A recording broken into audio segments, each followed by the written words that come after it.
Halo, perkenalkan, nama saya Stefani Andina Prasetyawati, guru BK di SMP Santo Fransiskus II Jakarta.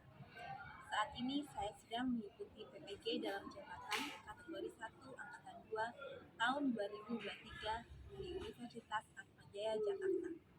Pada kesempatan kali ini, saya akan menampilkan video uji kinerja layanan konseling individual dengan pendekatan rasional emotif behavior terapi teknik dispute kognitif. Selamat menyaksikan. Permisi, selamat siang Bu Dina. Ya, siang Beta. Yuk, silahkan masuk. Silahkan duduk.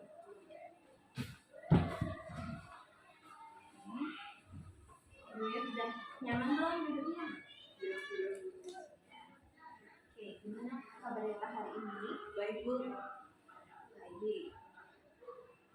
Sudah sehat? Sudah, Bu. Ya kan kemarin Reta habis sakit ya. Sempat waktu itu kita bertemu, saya Reta habis sakit. Terus sekarang sudah sehat. Ya, hati-hati ya. Ini kan lagi musimnya kan nggak nentu, panas, kadang hujan. Jadi harus pandai-pandai jaga kesehatan. Tadi Reta habis kegiatan apa? Tadi habis kegiatan belajar yaitu belajar sama itu pelajaran IPA, dan yang kedua itu tuh pelajaran PKN, dan yang terakhir ini tuh pelajaran informatika. Oke, gimana perasaan Reta hari ini? Apakah senang, sedih, atau apa? Saya lumayan agak sedih, Bu. Agak sedih. Apa yang membuat Reta sedih? Karena tuh nilai agama saya kayak walaupun kayak menurun gitu Bu, Ya. itu tetap membuat saya sedih Bu, walaupun 82, padahal tuh saya pengennya tuh di atas 90 Bu, tapi ya itu tuh saya pas misinya itu tuh juga kayak kurang panjang Bu, yang kurang kayak dia semua lebih panjang sama Pak Pinus. Tapi nilainya maksudnya kan nggak jelek-jelek banget ya. Itu masih 80-an. Oke. Ngomong kenapa Ibu manggil saya ke sini ya? Oke, ya. Jadi gini ya, Reta. Ibu mendapat laporan dari beberapa guru dan juga teman-teman. Katanya Reta kalau di kelas itu cenderung lebih sering menyendiri. Bahkan ketika kerja kelompok juga Reta nggak mau gabung dengan teman-teman, lebih memilih untuk mengerjakan tugas sendiri. Nah itu kira-kira yang membuat Reta seperti itu apa? Yang membuat saya seperti itu karena tuh kadang di setiap kelompok itu ada yang nggak mau terima saya, dan itu sayanya juga Bu yang nggak mau bergaul sama mereka. Ya, di kelompok ada yang menerima kamu, terus kamu nggak mau berusaha untuk istilahnya memulai duluan atau mendekati mereka duluan. Saya udah coba, tapi mereka itu tuh kayak bilang udah cukup, ini kelompoknya udah pas, padahal belum Bu. Oke. Nah, kalau keadaannya seperti itu, gini, kan Reta dipanggil di sini. Reta boleh cerita semua permasalahan yang ada dalam diri Reta, biar nanti Reta bisa lebih plong. Jadi nggak perlu takut untuk bercerita apapun yang Reta alami, yang Reta hadapi saat ini. Kamu bisa cerita dengan bebas karena di BK itu kan ibu kan memegang asas kerahasiaan. Jadi apa yang Reta ceritakan di sini tidak akan keluar, atau teman-teman di luar dan bapak ibu yang lain tidak akan tahu. Selain itu, Reta juga bisa cerita secara sukarela, ya. Jangan merasa terbebani. Semua yang menjadi unek-unek Reta bisa Reta keluarkan di sini. Itu kenapa ibu memanggil Reta ke ruang BK. Karena ibu merasa ada sesuatu yang mengganjal, yang sepertinya ada permasalahan dalam diri Reta. Nah, kamu tahu kalau permasalahan itu kita simpan sendiri, itu awalnya kita kuat, ya nggak? Sedikit masalah kita simpan kita kuat. Tapi kalau lama-lama setiap hari banyak permasalahan, nanti lama-lama akhirnya kita jadi apa? Jadi merasa terbebani. Kalau sudah terbebani, efeknya kemana? Efeknya itu tuh jadi kayak merasa kesal dan ingin marah. Kesal, ingin marah. Lalu di pelajaran ada nggak pengaruhnya? Di pelajaran ada sih pengaruhnya. Kadang saya tuh susah fokus bu, apalagi di matematika. Menjadi susah fokus. Oke, ya baiklah kalau gitu. Jadi ibu akan bantu Reta untuk menggali apa sih permasalahan yang menyebabkan kok sampai guru-guru merasa Reta hampir di semua mata pelajaran memiliki sikap yang sama, ya. Nah, sebelum kita menggali lebih jauh, itu mau tahu dulu kira-kira apa sih penyebabnya yang membuat Reta kok tidak mau bergaul dengan teman. Itu penyebab awalnya apa? Penyebab awalnya tuh saya waktu SD, waktu saya pindah ke sini itu tuh saya udah dibully bu, dan itu tuh kayak dibully gendut lah, dibully kayak suara cempreng lah, dibully anak baru gak sosok-sokan lu sekolah di sini, baru anak baru aja bangga, kita udah dari kelas 1 dong, gak usah bangga lu jadi anak baru. Nah, ketika kamu dibully seperti itu, apa yang maksudnya, apakah itu diselesaikan atau hanya diabaikan? Awalnya saya abaikan bu, karena kan itu seperti candaan biasa dulu. Emang anak itu juga biasa tuh bercanda aja kayak gitu, nggak sampai kayak ngejek-ngejek juga bu. Tapi kalau ini tuh kayak udah kelewatan banget bu. Iya. Terus guru-guru ada yang tahu nggak? Guru waktu itu ada yang tahu, wali kelas. Orang tua itu tuh waktu itu saya sudah sempat cerita sama keluarga besar papa, itu tuh waktu itu pengen diurusin kan sama adik dari bapak saya yang polisi, itu pengen diurusin, kayak pengen tahu siapa yang ngebully ya. Tapi kan saya bilang aja jangan, kan takutnya kayak makin tambah masalah, nanti saya makin jadi kayak dibilangin ngadu, masalah itu doang ngadu, kayak gitu pasti bakal dibilang. Nah, karena pengalaman kamu ketika SD pernah mendapat perlakuan bully, dan itu sebenarnya kan belum terselesaikan ya, sehingga ketika SMP kamu menjadi tidak mau bergaul dengan teman. Apakah seperti itu? Iya bu, seperti itu. Tapi waktu kelas 7 itu tuh saya bergaul kok sama teman saya, mungkin kayak temen kayak Kim, Bunga, Melisa, Abel tuh bu. Kadang saya deket sama mereka, kadang kayak kadang ikut mereka jalan atau jajan. Itu waktu kelas 7. Nah, apakah sekarang di kelas 8 masih main sama mereka? Kelas 8 sih masih rada main ya bu sama mereka, tapi mungkinnya mereka aja yang jauh. Karena gini, Ibu amati, ya waktu kelas 7 kamu memang sempat dekat sama Kim, tapi di kelas 8 ini kalau Ibu amati kamu lebih banyak sendirinya. Dan akhir-akhir ini baru Ibu melihat kamu mau bermain dengan adik kelas. Apakah itu benar? Benar bu. Nah, yang menyebabkan kamu tidak mau main dengan teman satu angkatan apa? Saya juga nggak tahu sih bu, kenapa saya gak mau berteman sama seangkatan. Padahal tuh teman seangkatan itu tuh pasti banyak yang menerima saya, tapi kadang tuh dari diri saya sendiri tuh bilang kayak gak dibully. Nah makanya tuh saya tuh lebih cenderung ke sama adik kelas kayak adik-adik saya. Itu membuat kamu nyaman. Iya Bu, kadang yang gak nyamannya itu tuh isengnya mereka Bu, kayak si Patrick Bu tadi pagi kayak gak jelas banget, ketawa-ketawa gak jelas, makanya saya pukul Bu, kayak berisik banget pula, kayak gak nyaman gitu Bu. Oke, berarti kamu maksudnya saat ini lebih nyaman bermain dengan adik kelas daripada dengan teman satu angkatan. Nah kalau di kelas kan juga nggak mungkin dong adik kelas bisa apa istilahnya ikut ke kelas.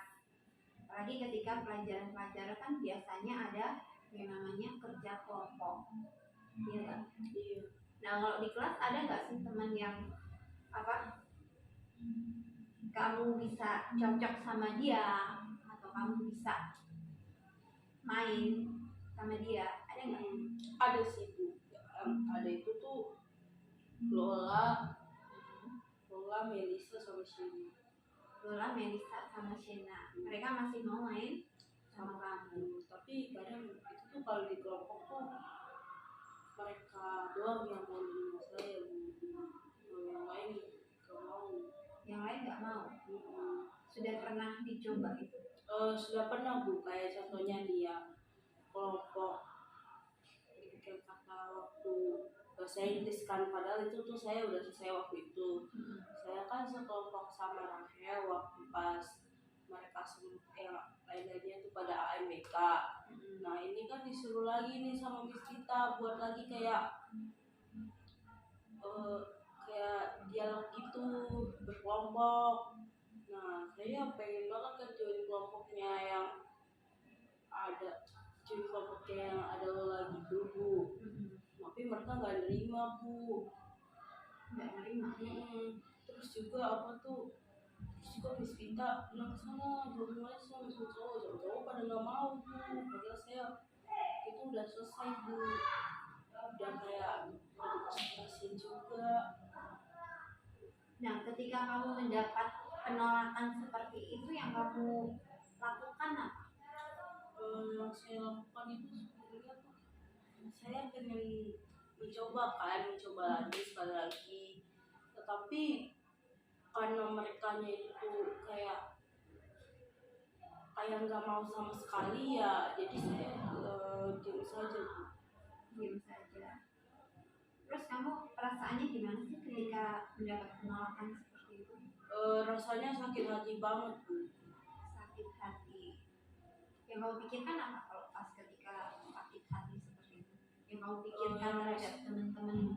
Yang saya pikirkan itu tuh mereka nggak mau terima saya, padahal saya nggak pernah melakukan kesalahan pada mereka.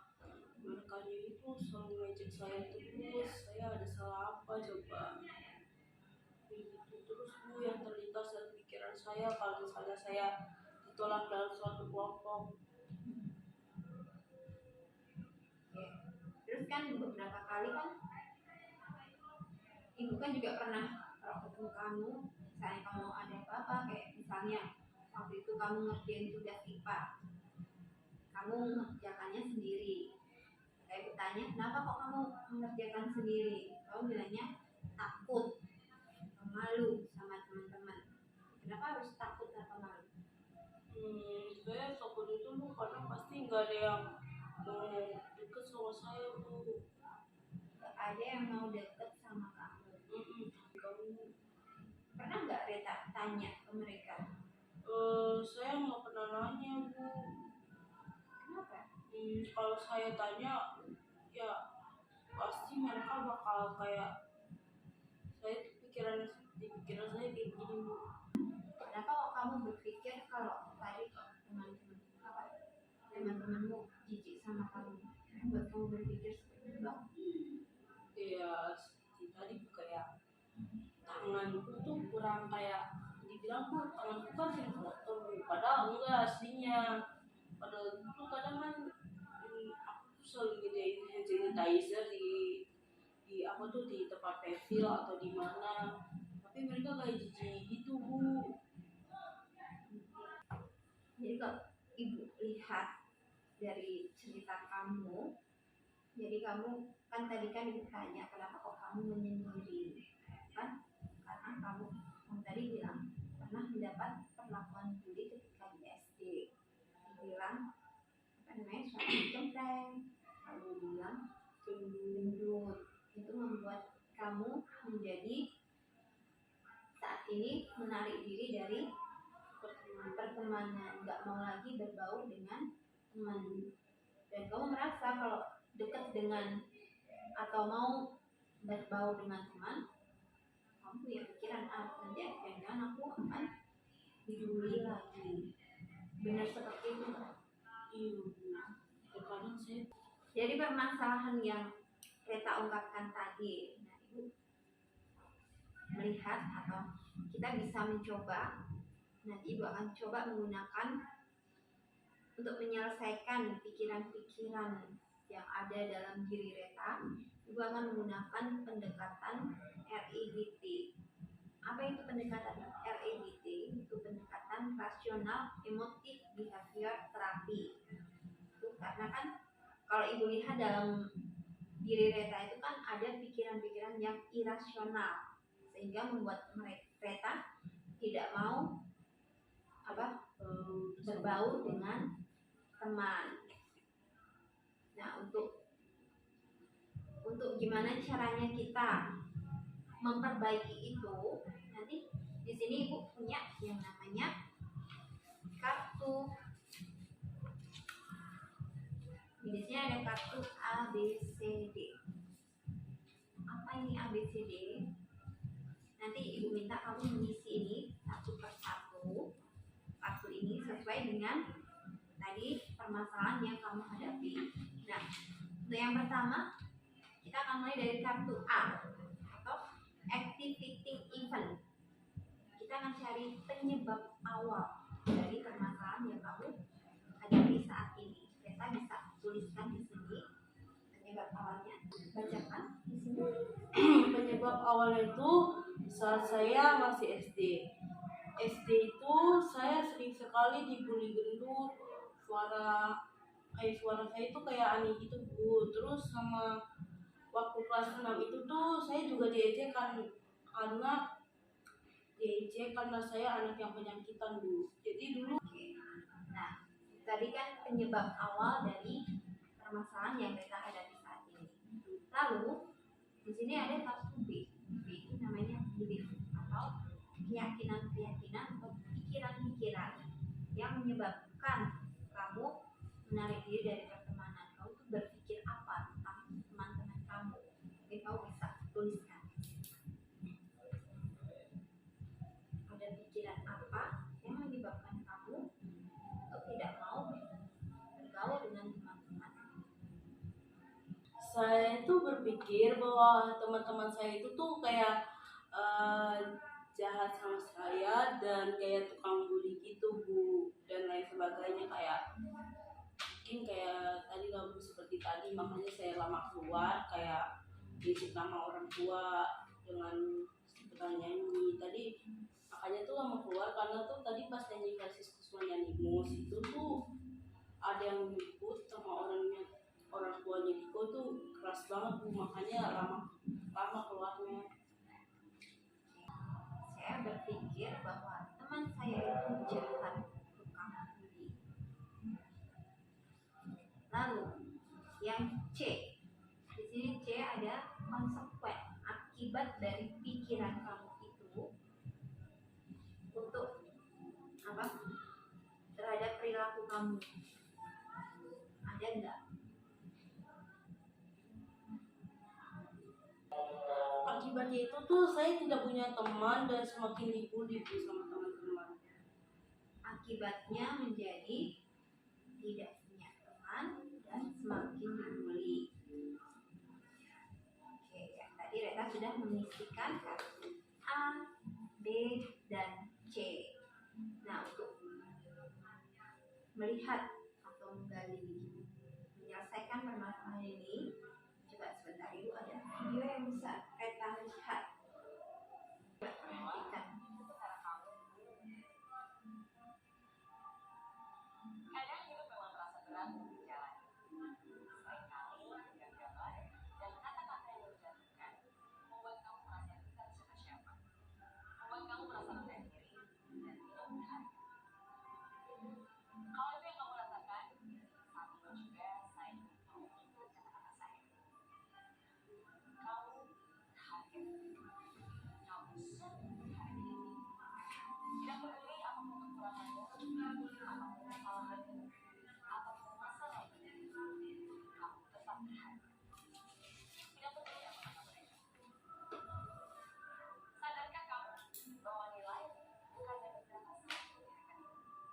dilihat dari berapa rambutmu, bukan berapa berat badanmu, bukan berapa banyak followersmu. Nilaimu jauh melebihi semua itu. Karena nilaimu bukanlah dari dunia, melainkan dari Sang Penciptamu. Kamu adalah makhluk ciptaan Tuhan yang paling indah. Ya kan? Kamu adalah sosok yang unik, yang hanya ada satu di dunia ini. Kamu layak untuk mendapatkan kasih sayang. Kamu layak untuk merasakan bahagia. Kamu layak untuk merasakan cinta, damai, dan bahagia. Ya, kamu layak untuk mendapatkan kasih. Jadi, jangan bikin diri sendiri karena kamu patah hati. Jangan merasa rendah diri ketika kamu menjauh tinggi. Jangan berkecil hati malah kamu jangan pernah kamu merasa tidak pantas hanya karena orang bilang tidak berkualitas. Dan jangan pernah hilang harapan hanya karena kamu terlalu meninggalkan diri. Harga diri kamu tidak ditentukan oleh wajah kamu, gagah, sosok kamu, harta kamu. Orang lain mungkin bisa bilang kamu tidak berguna. Orang lain mungkin bisa bilang kamu bukan siapa-siapa. Tapi mereka salah. Kamu jauh lebih berharga dengan kamu baik. Kamu sangat berharga karena Tuhan mengatakan bahwa kamu berharga. Lebih berharga dari bintang yang ada di langit. Emas yang ada di bumi. Lebih berharga dari pemandangan indah dan hamparan permata. Jadi percayalah, Tuhan tidak menciptakan makhluknya untuk jadi sia-sia. Segala yang ada di dunia pasti berakhir. Kamu layak dicintai, kamu layak mendapatkan yang terbaik dari Tuhan. Jadi tersenyumlah. Tersenyum bukan karena kamu sempurna, tapi tersenyumlah karena kamu tahu, walaupun kamu tidak sempurna, kamu tetap berharga.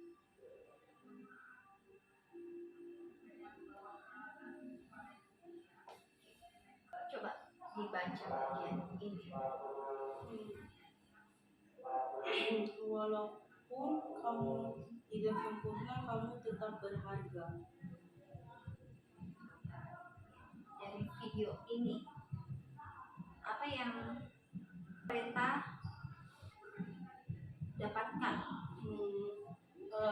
Yang saya dapatkan itu tuh, saya tuh semakin tahu bahwa saya itu adalah pribadi yang berharga dalam diri saya dan tidak akan peduli dengan omongan orang lain. Yang penting itu saya adalah pribadi yang berharga. Ya, Tuhan itu menciptakan umatnya semua itu unik. Ya. Jadi apapun yang dilakukan orang lain terhadap Reta itu sebenarnya itu adalah proses untuk menjadi pribadi yang lebih baik. Tetapi kalau Reta terhanyut dalam omongan orang, lalu sikap orang lain terhadap Reta sehingga membuat Reta menarik diri dari pertemanan, itu kan yang rugi siapa? Saya Kamu sendiri, bukan orang lain. Nah, apakah semua teman itu jahat? Tidak.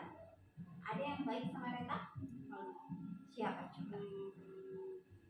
Mungkin kayak teman-teman konflik yang 5 awal itu pada baik tuh, terutama kayak orang tuanya seperti itu. Oke. Lalu, apakah selama ini semua teman-temannya itu pasti akan membuli Reta? Enggak juga. Enggak Tapi juga. pikiran saya itu selalu begitu, kayak pasti teman-teman lain tuh bakal bully saya kalau misalnya mereka kayak membuat sesuatu ke kelas saya, pasti mereka akan bully saya. Nah, ingat kembali bahwa Reta itu pribadi yang berharga. Jadi harus punya prinsip. Tidak ada orang yang bisa menyakiti aku.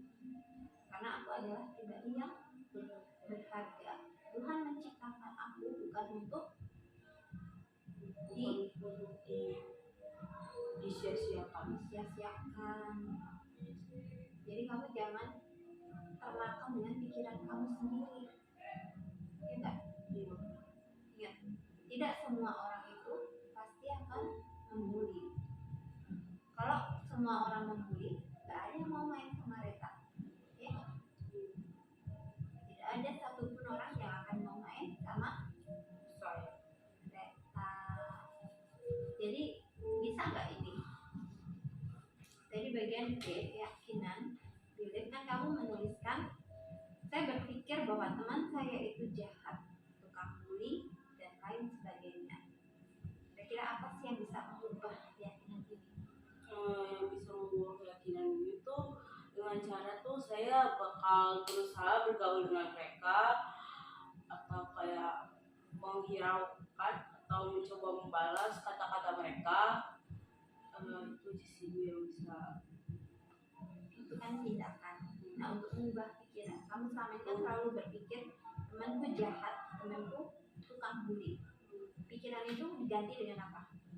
Pikiran itu bisa diganti dengan pikiran yang lebih positif. Contohnya apa?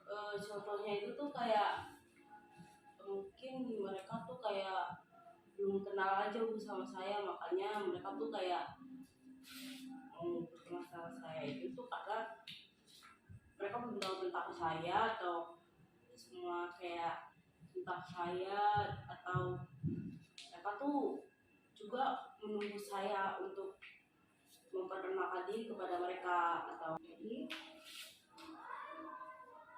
untuk mematahkan pikiran-pikiran kamu, anda berpikir bahwa teman saya itu jahat, tukang bully. Jadi kita bisa isi di lembar D ini dengan apakah semua teman jahat? Apakah semua teman jahat?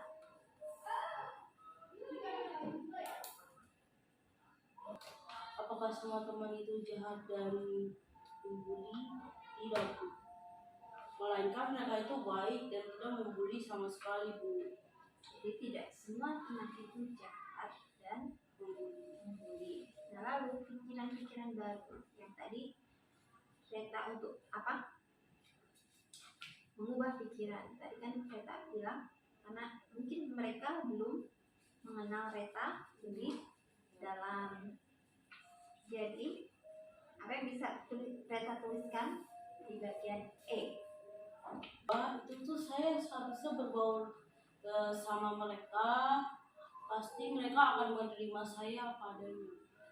Ya, mencoba untuk mulai berbaur, pasti mereka akan menerima, karena itu saya sudah terbukti saat proyek pertama di kelas 8 ya, dengan kelompok kelompoknya Eca yang bisa menerima Reta. Berarti kan apa yang menjadi keyakinan Reta selama ini itu ternyata tidak benar, ya enggak? Ternyata selama ini aku hanya terkungkung oleh ego sendiri. Padahal teman-temannya masih ada yang mau main sama Reta, mau menerima Reta. Jadi kalau kayak gini kan kedepannya kan Reta bisa mencoba untuk lebih membuka diri kepada teman-teman, tidak perlu takut. Nah, tadi yang kita sudah mengisi kartu A, B, C, D, dan menemukan pikiran baru. Nah, Ibu harapkan sih apa yang tertulis di pikiran baru ini tidak hanya sebatas tertulis sampai di sini, tetapi Reta bisa mulai belajar untuk membuka diri. Kalau mau memulai dari adik kelas dulu tidak masalah, ya, karena kan tidak bisa, semua kan butuh proses, nggak bisa langsung. Terus kalau misalnya ada teman yang istilahnya menjauh, tidak mau menerima Reta, ingat kembali kepada apa tadi dituliskan apa di video ini? Kepada tuh bahwa saya adalah pribadi yang berharga. Ya, kita ini terlahir menjadi pribadi yang berharga. Coba deh, Reta belajar untuk mengatakan itu. Reta mau tidur, bangun tidur, mau berangkat sekolah, tanamkan dalam diri kamu bilang apapun yang dilakukan orang lain, aku tetap pribadi yang berharga.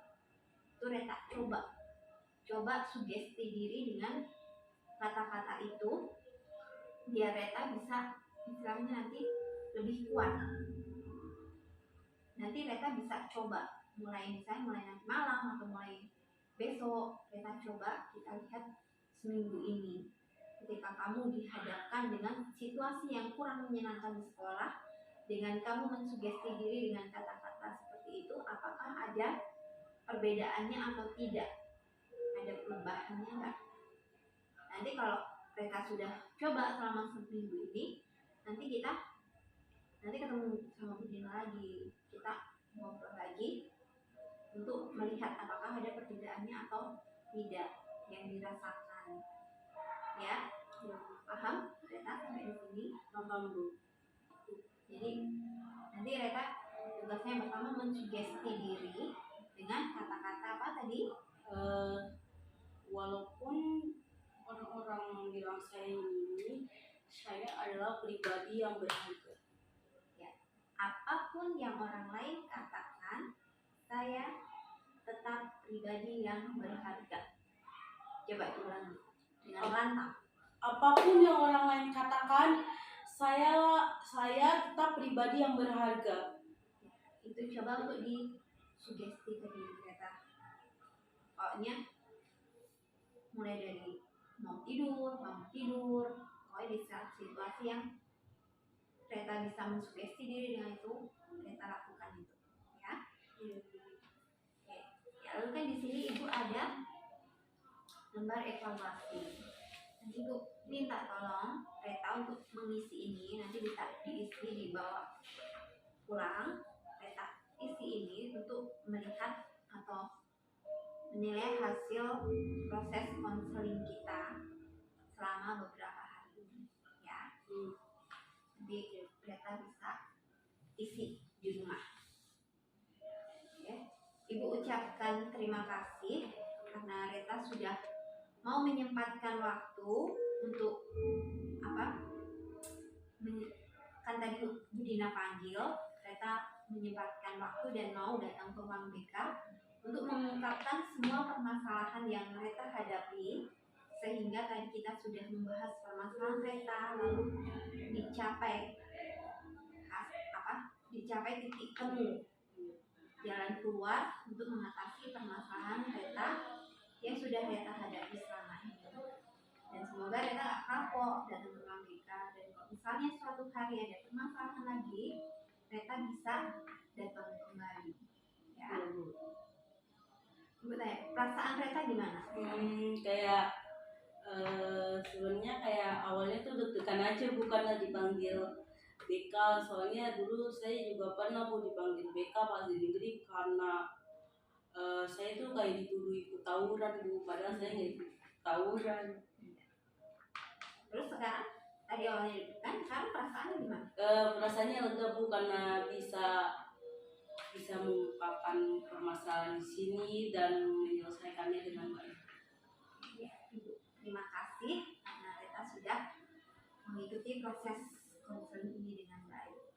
Dan nanti kita akan ketemu lagi untuk mengevaluasi apa yang telah kita rencanakan hari ini, ya. Iya. Ya, sekarang Reta, apakah masih ada kegiatan lain? Kegiatan lain kalau di sekolah itu udah nggak ada, Bu. Nggak ada. Terus berarti habis ini karena sudah selesai kegiatan belajarnya, berarti langsung pulang ke rumah. Oke, karena pertemuan kita sudah selesai, sekarang Reta bisa pulang ke rumah, mumpung hujannya juga sudah reda, ya. Terima kasih, Bu. Ya, sama-sama Reta.